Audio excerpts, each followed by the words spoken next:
আলহামদুলিল্লাহ ওয়াসসালাতুলিল্লাহ। সারা মুসলিম বিশ্বে আজ ঈদের দিন, ঈদ উল আজহা, কুরবানির ঈদ। সামর্থ্যবান ব্যক্তিদের জন্য কুরবানি ওয়াজিব। এই কুরবানি আমরা বিভিন্ন পর্যায়ে দিয়ে থাকি। কেউ পার্সোনালি ব্যক্তিগতভাবে একটি জানোয়ারকে, একটি পশুকে কুরবানি দেয়, কেউ বা শরিকানা কুরবানি দেয়। শরিকানা কুরবানির ক্ষেত্রে বিধান হলো, একই গরুতে, একই মহিষে, একই উটের মধ্যে 1 থেকে 7 জন আমরা শরিক হতে পারবো। তবে এই 7 জন ব্যক্তি একই নিয়তে শরিক হইতে হবে এমনটি জরুরি না। কেউ যদি শুধু ওয়াজিব কুরবানির পক্ষ থেকে শরিক হয়, এটাও শরিক হতে পারবে। কেউ আকিকার নামে শরিক হলে তাও শরিক হতে পারবে। কেউ মান্যতের কুরবানির দেওয়ার জন্য একটি বাঘে শরিক হইতে চলে, তাও শরিক হতে পারবে। কেউ যদি 2টি বাঘ নিতে চায় মান্যতের জন্য, কেউ যদি 2টি বাঘ নিতে চায় আকিকার জন্য, কেউ যদি 2টি বাঘ নিতে চায় ওয়াজিব কুরবানির জন্য, কেউ 1টি বাঘ নিতে চায় নফল কুরবানির জন্য, বাস 7টি বাঘ হয়ে গেছে, এই কুরবানি হবে। এটার মূল কারণ হলো, আমরা যা মান্যত করি কার জন্য? আল্লাহ পাকের জন্য। ওসিয়ত করা হয় কার জন্য? আল্লাহ পাকের জন্য। ওয়াজিব কুরবানি কার জন্য করি? আল্লাহ পাকের জন্য।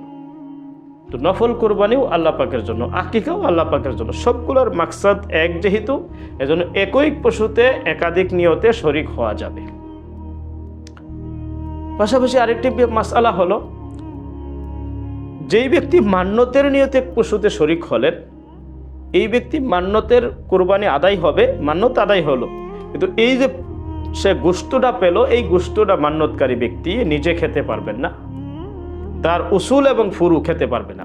উসুল দ্বারা উদ্দেশ্য তার মা, বাবা, বাবার বাবা, মার মা, ঊর্ধ্বতন, ছেলে, মেয়ে, ছেলের ছেলে, মেয়ের মেয়ে, নিম্নে যত দাম, এটাকে উসুল ফুরু বলা হয়। এই মান্যতকারী ব্যক্তি নিজে খেতে পারবে না, তার উসুল ফুরু খেতে পারে না। তাহলে কি করতে হবে? এটা গরিবকে দিতে হবে। মান্যতের কুরবানির গোশত গরিবকে দিয়ে দিতে হবে। অনুরূপ ওসিয়ত করে গেছে, আমার দাদা মারা যাওয়ার আগে আমার পক্ষ থেকে কুরবানি দিবে, তো আমি সেই ওসিয়ত আদায় করলাম, এই ওসিয়তের কুরবানির গোশত আমি খেতে পারবো না, আমার উসুল ফুরু খেতে পারবে না, গরিব মিসকিনকে দিয়ে দিতে হবে। তো মান্যতকারী মান্যতকৃত